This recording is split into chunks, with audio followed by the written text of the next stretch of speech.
Welcome everyone. So this week our Torah portion is Yitro, who was Moshe's father-in-law.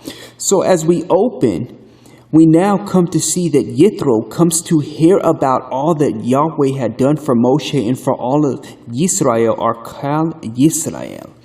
How Adonai had brought his people out of Mitzrayim with a mighty arm. Zeroah. Now Yitro was with Moshe's spouse, Zipporah, and her two sons, Gershom, a foreigner there, because Moshe was a foreigner there, where he was in Yitro's land, and the second ben of Moshe named Eleazar. My Yahweh helps. Because Yahweh helped rescue Moshe from the sword of Pharaoh. You see, Egypt was a false god or idol in its own way, as the way of the life for the Egyptians in how they served their gods, false gods. Now, just as Moshe had been reunited to his true Abba, now so too will Moshe's sons be reunited to their father on earth. And thus we come now to when Yitro, Moshe's father-in-law, sent word to Moshe that I, your father-in-law, am coming to you with your wife and her two sons. But now remember that the only reason that Moshe will be reunited with his sons is because Yahweh had protected him and kept him and his people safe and restored them. So Yikda Yahweh, let Yahweh be glorified. Now, once and for all reunited, Moshe to his father-in-law, Moshe tells Yitro of all that Yahweh did for them against Pharaoh. And what we hear next is a blessing in its own. That Yitro had rejoiced over all the good that Yahweh had done for Israel by rescuing them from Egypt. And Yitro said, Blessed be Adonai, who has rescued you from the Egyptians and from Pharaoh, who was rescued and who has rescued the people from the harsh hand of the Egyptians. Now, on top of Yitro believing in Yahweh, he also blessed him, but he now confesses it and says, Now I know that Adonai is greater than all the other gods. Now, if that wasn't enough, what he did next, he brought a burnt offering and sacrifices to Yahweh. Now, I truly ask you today, are you doing as much to and for in glorifying Yahweh as much as Yitro did? It truly makes you reflect and take a true look at yourself to see if you are truly spending time in worshiping Yahweh and Yeshua. Now remember that Yahweh knows each and every one of us, and he knows just what we need and all that we can handle are our personal thresholds. And thus, what we read next is that upon Yitro seeing how worn out Moshe was from settling all the disputes between the people of Israel and giving them guidance, now as Yitro is Moshe's father-in-law, in the place of Yahweh, Yahweh through Yitro gave advice and word to Moshe to choose from among all the people competent men who are Yahweh-fearing, honest, and incorruptible to be their leaders, in charge of thousands, hundreds, fifties, and tens. And now, Yahweh knew Moshe's threshold and sent him help. Moshe was to receive the difficult cases, but for the ordinary ones, the leaders could handle them, such as when there is a supervisor before the manager. Now, following after Moshe's father-in-law's advice was taken and put into action, not just heard, but actually put into action, he, Yitro, returned to his own country. Now, as Moshe and the Israelites arrived in the Sinai desert, Moshe then went up to Yahweh and Adonai and called to him from the mountain and instructed him to tell the people of Israel about what Yahweh did for them and how he carried them on eagle's wings and brought them to him. See, you have to understand that with most birds, when they carry their youngs, they carry them in their talons. But with an eagle, when it has its youngs, it places them on its wings. A more soothing and careful act, because with the eagle, it flies and soars the highest of birds, and it doesn't expect anything to come from above. Come from below it. It'd have to come below and up, and nothing could come from above. So, it put it on its wings. So if it's going to get attacked, then the mother would actually be the one to get attacked first, and the babies that are on its back, or its wings, would be protected. Such as with Yahweh, how he does things for us, and he placed himself before us through Yeshua and took on our sins and the pains of the world. It's a beautiful thing to think about when you really get into it.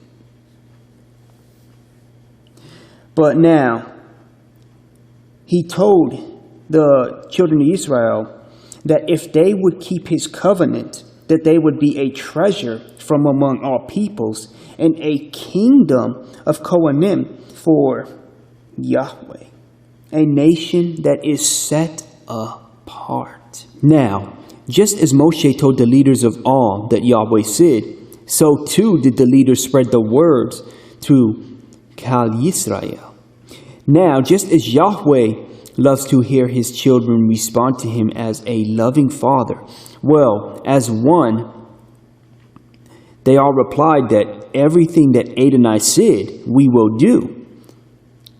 Did you hear me? We will do. Now, I know that sometimes it may seem as if we are not ready to give Yahweh all of our time, but we must strive to respond to all that he asks with everything that you have. Always remember, with Yahweh, it should always be, I will do. Now, as Yahweh heard the positive and willing response, he next told Moshe, see, I am coming to you in a thick cloud, so that the people will be able to hear when I speak to you, and also to trust in you. For how long? Yes, forever. And for us to have it, the words forever, in the Torah. So as Yahweh is wonderful and glorious and also powerful, Gavora, we see that he tells Moshe to have the people today and tomorrow to separate themselves for me by having them wash their clothes and prepare for the third day. For on that day, Adonai would come down. He would descend on Mount Sinai before all the eyes of the people to see. But now, as we follow Yeshua, so too did they have to do it right by following Yahweh's rules. And thus he told Moshe to set up boundaries that no one or thing must pass. For if they did touch the mountain, surely they would have died. Why? Well, I believe it to be that Yahweh's Shekinah would be too powerful for them to be that close to. And thus, that is why Yahweh said, you will surely die. And not only that, he gave boundaries such as with us in our lives today. We're not supposed to do certain things or tempt certain actions or tempt fate. And these are the boundaries he set for us, such as not committing suicide, keeping as we know them as the 10 Commandments. And it keeps us safe within him and safe within ourselves, actually. And that is what I believe it is. Now, as a safety warning for his creations as well, thus, it would only be accessible for them once the shofar was sounded. Now, as we come to the morning of the third day, there was thunder, lightning, and a thick cloud on the mountain. Then a shofar blast sounded so loudly that all the people in the camp trembled. Next, the people of Israel were brought by Moshe to meet Yahweh, and they stood near the base of the mountain, and Mount Sinai was enveloped in smoke, because Adonai descended onto it in fire, and its smoke went up like the smoke from a furnace, and the whole mountain shook violently. As the sound of the shofar grew louder and louder, Moshe spoke, and Yahweh answered him with a voice. So next, Moshe went down to tell the people what Yahweh had said and all of the words. And thus he gave them as we know them, 10 commandments. But now, here is where the story gets very interesting. You see, what followed next was after seeing the presence of Yahweh with the lightning and the thunderings and the mountain smoking and the sound of the shofar. Now, I want to take a little moment to talk about the shofar blast. The shofar blast said that it grew louder and louder, but understand, when you blow into shofar, it starts off loud and then it gets lower. The sound dissipates because that's how the shofar is with us. But with Yahweh, you see that it said it got louder and louder and louder. So you could also see the whole miraculous act just in that alone right there, to go along with the many that he has. See, we can miss the opportunity to see so many of the blessings and miraculous acts that Yahweh put into our life.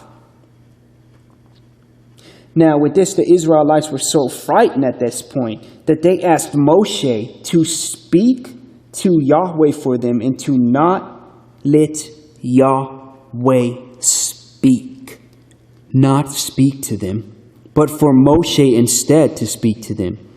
And as many people today say, how come I don't hear Yahweh? Well, you do, as he speaks to us through all and anyone. For it was because we asked him not to speak to us, but instead through prophets and others, Yahweh is just respecting our request. So when people say he's silent, well, understand that, well, for one reason, he told us everything. He gave us everything through the Torah and Brit Kadash. So everything's there. I mean, if we have any questions, the answers are in there anyways. And then on top of that, we asked him not to speak to us. So he's respecting and keeping to that covenant. See, unlike us breaking covenants with him and sinning, he doesn't do that to us. So it was, like I said, it was because we asked him not to speak to us. But instead, now we get spoken through prophets and other righteous people. Though he can reach you in your dreams, never forget this. So Yahweh afterwards informs all his children to not make or have any gods of silver or gold, but instead to make an altar for him and offer up certain sacrifices to him.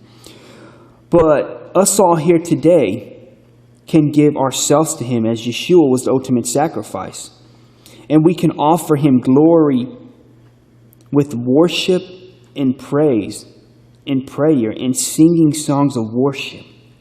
Now, the Talmud explains that the first 2 commandments were heard and given to all Yisrael by Yahweh, but they became frightened at his presence and voice and asked to receive the rest through Moshe.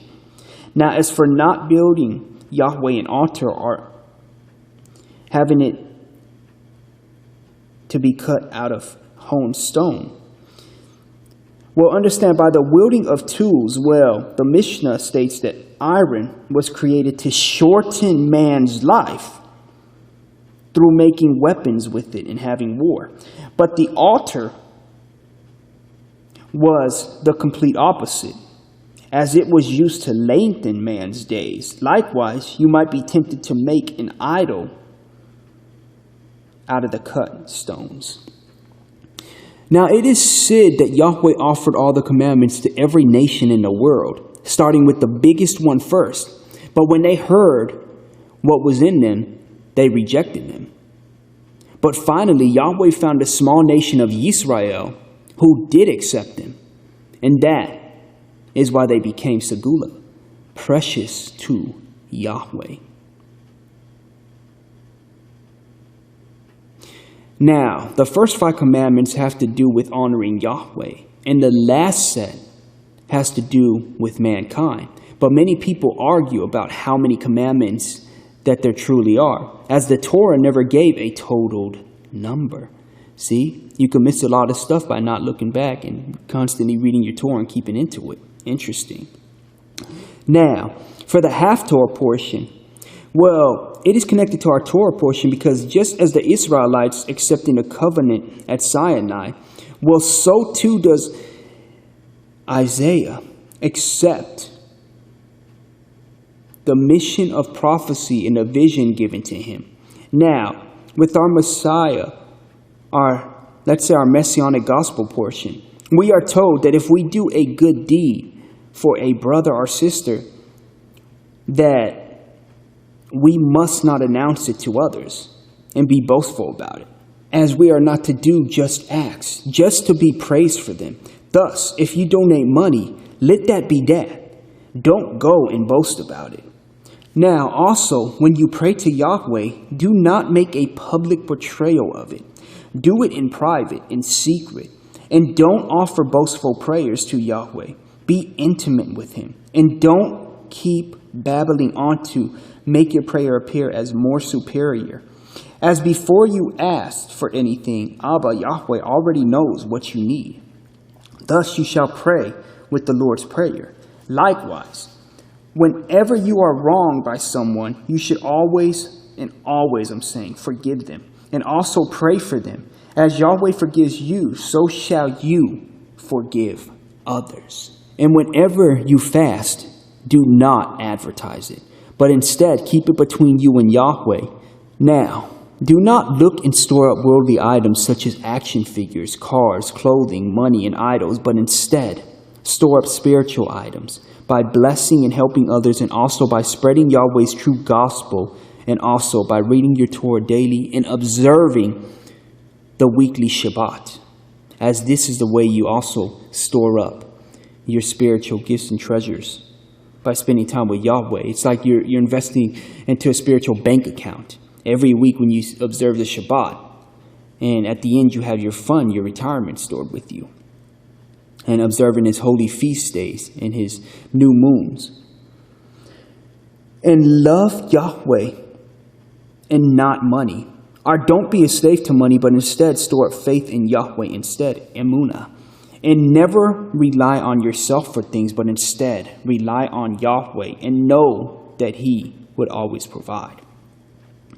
Seek first the kingdom of heaven, and all things will be provided for you. So place Yahweh first in your life, and place him before in everything. Also, don't judge others, for we only have one true and just judge, Yahweh our Abba and Yeshua our Messiah. Never call someone on their sin unless you are sin-free. Take care of your sin before you give counsel to others on theirs. And treat others as you would want them to treat you. And think of others as you would want them to think of you. And always take the set-apart path and not the popular path of the world. For righteousness leads to life. But the world's popular path leads to death. Now beware of false prophets, and always test them in their ways, and examine the fruit that they bear. Does the words that they speak match the fruit that they bear? Now many say that they spend time with Yeshua and pray to him constantly and seek his guidance in all matters. But they truly don't study his Torah to know him, and they don't keep his true Sabbath, Friday sundown until Saturday sundown, and they don't observe his holy feast days or his new moon days, but they instead celebrate man-made holidays versus Yahweh's holy days. See, they're two totally different things. That's what they choose to do instead, or continue to do. And they also keep a Sunday Sabbath rather than his true Sabbath. nor do they observe his new moon feast. It is them that truly do not know Yeshua, and that Yeshua would say, I know you not. Remember to seek first the kingdom of heaven, and all things shall be added to you. And now we will have the Aaronic blessing. May Adonai bless you and keep you. May Adonai cause his face to shine upon you, be gracious to you. May Adonai lift up his countenance upon you and give you shalom. This has been a weekly Messianic Torah portion from Following Yeshua Ministries. For more information or for guidance, please visit followYeshuaNow.com.